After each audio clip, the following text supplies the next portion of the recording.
Hello, my green skins. Take number four. Completely lost Dark for a bit there, and I went roboting. So we are doing Silver Streak. Rather, fuck tries to stop us. And it started to get. Did it actually again? Yes, it did. It Oh my god. Okay. on Silver Streak. Okay. Are we? Let's Are we? continue. Let's just Fuck go it. on. Fuck it. Fuck it. We're going. We're Okay. going. Fuck it. We'll do it live. We'll do it live. So, review of Silver Streak, hopefully. Hopefully. Fuck me. Hopefully, kinda. So, an interesting Gene Wilder Richard Pryor movie. Probably one of their better movies. I still think Hear No Evil, See No Evil is a great movie. Although, I swear we should make this like part of our like reviews, movies that would never be made today, but fuck, that would be a lot of movies. Yep. Holy shit. Like that's half the 80 library that's literally every movie we've ever done, I think. Oh man. Movies that would never be made today. Most of which would be among the best films of all time. I know. And then some they shouldn't. Ghostbusters. It's Really shouldn't touch 2022. it. We don't like jokes. We don't like macho. We don't like Yeah, offensive jokes. I know. It just fuck it. We'll do that live too. Oh wow. So let's break down Silver Streak. We'll try not to spoil the ending because the ending is an interesting one. As a little bit of a visual feast. So let's break her down. First, the worst part, the music. What did you think of the music for Silver Streak? Forgettable, nothing interesting. They're just music cues for certain moments. Have an intense music for the intense scenes. Have loud music Oh, for the. they don't even have that. If they use the same fucking the entire time. True. It it really is the same fucking four songs over and over and over again. When there is music, actually, there's a lot of times there isn't. Yeah, that's true. Um, so yeah, not much you can say in the music department except it's can't even give it a rating because it's so it feels so absent. Forgettable. It's forgettable. Yeah. Best way to put it. Forgettable. What did you think of the stunts? Because that's actually a big part of this movie. Was some of the visual effects and special effects and the Oh, stunts. oh, damn, the stunts. Very good. I mean, pardon me. For a comedy movie, um, you wouldn't expect them to go all out with actual stunts. Yeah, Doing actual work. Uh, they're but not back trying to in the be day, funny. They're not trying to be humorous with the stunts. well, it is No. slapstick. There is a lot of slapstick. Like, there's a lot of great slapstick in the stunts, and that's what makes the stunts kind of good. Like, I mean, you got a woman. You got within the first 5 seconds, you got like no, look at like I guess the first 10 minutes, you get a guy getting thrown off a train, which I think is Gene Wilder actually being thrown off a fucking train. And then, an airplane moment, and then him jumping on a train. All those are actual effects, and it's being done on a lot of this was being done on an actual train, not a film set. Uh, So, of course, I wouldn't say that you have to do it this way now because CGI can keep things safer. But if you're gonna do it, make it look convincing because why it's yeah. convincing here is because it was real, and you can emulate that. They just don't want to. They Mhm. want to do all these nowadays. They want to do all these camera Rings of swooshing, power. panning, and just this shaky Rings cam. of power. Yeah, I Rings want of to power. do all that shit. That trailer for Rings of Power. Oh, We are going to do a thing of the Rings of Power. We're gonna do a lead up for that, but we'll talk about that. Me and him got to talk about that first. Jeez, man, the effects here are awesome, and some of them are not perfect. Again, you do see stuntmen. You do actually get a little stunt. It's not perfect, but for a movie that came out in the '70s, wow, pretty good. Yeah. Now the acting. Well, Oh, fuck, it's Gene Wilder. It's Gene Wilder. yeah. He's an amazing actor. It's Good. yeah, it's Gene Wilder. He's not trying to act like an idiot or a goofy comedic character. The actors here are acting as though they are in a real situation. So, and Mm. thus, when it gets to the comedy, it makes it funnier Yep. because And, it. and yeah, Okay, I'm no expert on how comedy works, but something about that just makes the punchlines hit even harder. When everyone's being yeah. a goofy idiot, like I'm sorry, you got modern comedies when you got your Adam Sandlers or Ben Stillers and God forbid the people Well, who make the Meet the Spartans, for example, or Epic Movie or Not Another Teen Movie Idiots. You know, I liked Meet the Spartans anyway. we shall end this review It, now, and you get out of my life. um, it's of course I love comedy of most comedies. The Heathen. thing about this, even the thing about this movie is it's that comedy that still has something. It has slapstick. It has some violent scenes in it. Like people do die in this movie, but it's done as an action adventure. So it's perfect. It's kind of like Romancing of the Stones is technically considered a romance comedy. And and there's been a couple other ones that are like that. Fuck, what was it called now? I can't remember the name of it, but it's about like a guy kind of getting revenge on people, and Andre the Giant's in it. It's a good fantasy movie, which is going to be part of a fantasy thing we're doing later. But there are moments where there's funny moments, but it's primarily an action movie. And you Hmm. can do some action movies, and that's what you need is good action. Are you thinking of The I can't Princess remember the Bride? name of it. That's what I was thinking about. Thank you. It was something I kept forget. I for some reason couldn't remember the name of it. But that's good action. It had like it's funny, and there's some funny moments. Like there's that one scene. Okay, bye. Enjoy storming the castle, kids. And it's like you fucking like what? But it's not over the top. Like the main actor had that also did Robin Hood Men in Tights, and Men in Tights is way over the top, and that's just pure comedy. I still think one of Mel Brooks' best, but that's just me. Um, and that's what this movie does great. Everything about it is good. There are moments that are funny, there are moments that are hysterical, and there are moments that just kind of just go right over the top. And everything kind of melded to a decent movie. Like I'm surprised this movie isn't more popular. I'm also shocked that Netflix no longer has it on. I At least I where can I'm at. I can imagine why. You know the scene. Yeah. Yeah, we'll get to that scene when we get to the story, and we'll talk about that scene. So now the story. Well, an interesting beast on my end. What did you think of the story, Dark? Um, the story. How do I say this? Simple, simplistic.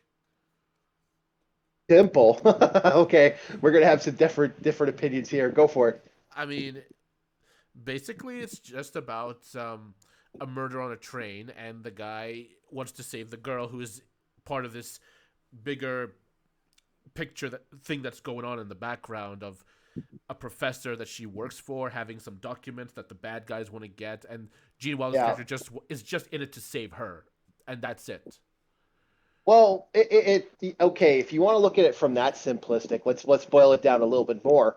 It's a story about an everyman being thrown into an extraordinary situation. Yeah, you could look at it that way Uh, too. yeah, because that's what it is. But it is complicated as fuck because it's every he gets thrown off the train three fucking times. Yeah, yeah. It's basically I'm not sure if this is a parody movie of an. I think there was an earlier film in the 30s called Silver Streak, and it's also about a murder on a Is train. I there? think. Yeah, Uh, but whatever the case is, I think what works, in my opinion, about this movie is that, of course, there's some over the top exaggeration, but it's like, what would happen if a person who is not, an action hero, someone trained to handle the situation, and every man is put in it. Of yeah. course, everything screws up. He gets, like you said, he falls off the train 3 times, has to find a way to get back, and Hmm. and he doesn't know how to use a gun. He Yeah. he's doing a lot of clumsy things, but not to the point where it's Well, he has a rough goofy. understanding of a firearm because of his stuff. He's essentially a book writer, and so he's done a couple things here and there. It's really good. And then when they introduce Richard Pryor in the later thing, there's really no reason for Richard Pryor to be doing what he's doing, but he's like, fuck it, I'm going to do it anyway, which I is can kind of awesome. I can imagine Go he ahead. did the role because believe they were friends at this point in time. So he's like, Oh, you know what? I'll do it they for you. are. They're No, like best they've friends. always been. Yeah, apparently they were really good friends. I think they were, yeah, they were friends until Gene Wilder passed away, if I remember correctly. But I could be wrong there. Don't quote me on my. I don't know. I don't know, but no. Richard Pryor.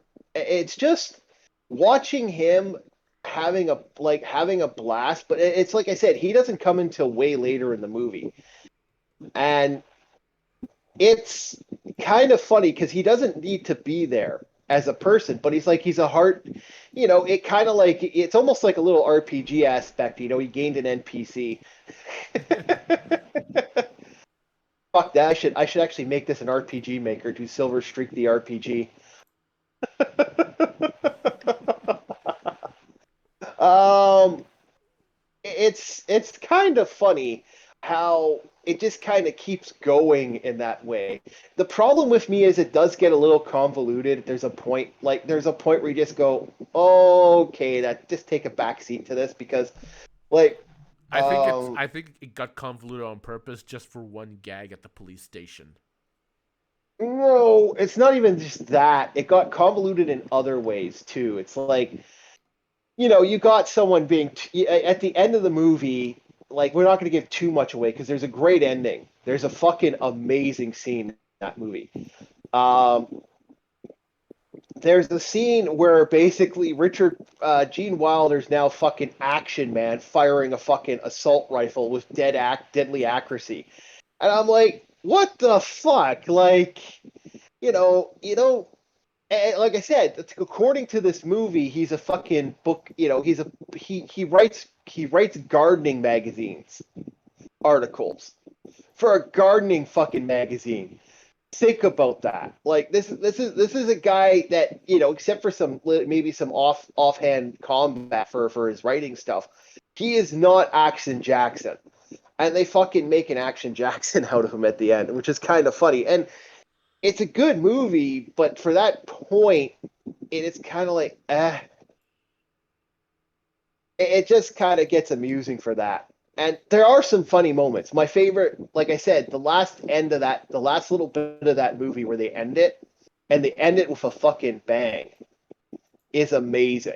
Like, that ending is really good. If you want to see some good visual effects and you miss some good visual effects, that scene, right? Like Dark, I don't know if you agree with me, that ending scene is amazing. That's Yeah, a visual feast. Yeah, that's a visual feast. If you want to see some good visual effects, that ending scene is fucking cool. Now let's get 100%. to the yeah. Oh, let's get to the controversial scene. Um Yeah, he sleeps with a woman that he just met on the train. I can't believe they did that. oh, yeah, there's that. And then there's that little blackface thing on the side. Just okay, there is a scene in this movie that would fucking get this movie banned, and I think that's the reason this got taken off Canadian Netflix. And I saw it. I saw this years ago when I was a kid. And I didn't see it until later in life when I was a grown adult. And I went, oh, okay, I haven't seen this movie before. And I saw that scene and just went, wow. Wow, that's just fucking wow. I don't think it matters what time period you're in, unless it's the 30s or but No, but it's no, like that. that scene is gonna get a reaction. Yeah, I don't think it would get a reaction at the era that it was made, but it definitely get a reaction now. That scene is insane. Oh no, Watching G, it gets a negative reaction now, but the context is he's doing something that is bad just to disguise himself. yeah, And it's just great. Like I'm not gonna lie, I can't help but laugh at that. That entire scene makes me laugh, and maybe I'm a bad person for doing that, but I do live in Canada, you know, and you know, just saying, you know, if I can't help but laugh dude, about you offend people just for being. I don't know if I should you. go there. Let's not. Let's just leave this awkwardness aside. It is a interesting moment, and I laughed my ass off, and I don't fucking care. I laughed my ass off. Oh, That might make me a it racist. doesn't just end. It doesn't just end at him donning the makeup or the shoe, the The shoe shoe, the polish shoe polish. He had to dress a certain way. He had to and behave a certain way. dance away. Listen And, to his oh music. yeah, And, oh yeah. and It's fucking. It's holy shit. Like I'm not gonna lie. And again, we watched. We were more offended by American Ninja 4 than we were about this. And USB Black. So it's kind of funny if you think about it. oh And god, we both thought it was funny. We both thought it was funny. So we can't deny we both laughed because of how it was done. It was done over the top. yeah, it was. But again, it's all about context. It's all about yeah, that's Yeah, all it it is, really is. context. So to just It was look at it face context. value and just Yeah, if you were to have an just extreme take that opinion, scene, then then I yeah, guess these old movies aren't for you. yeah, don't watch the old movies because this is anything like you will have some real interesting race comedy in some of the 70s, 80s movies. There are some interesting ones. Don't watch The Golden Child. Don't watch. There's quite a few of them. Don't watch Short Circuit. Don't watch. Don't watch any James Bond film from the Connery or Roger Moore era. Yeah, don't watch those movies because you'll find occasional stuff. And again, Richard Pryor is the one, and that's the funny thing. Richard Pryor is the one showing him this. So we we don't know. We just say it's a little offensive nowadays. Let's move on. I had to hit the hammer home because if we didn't bring it up, people might get offended. And we just kind of looked at it for what wow. Just wow. And overall, including the offensive bit, what did you think of this movie overall? I thought uh, I thought it was good. I was entertained.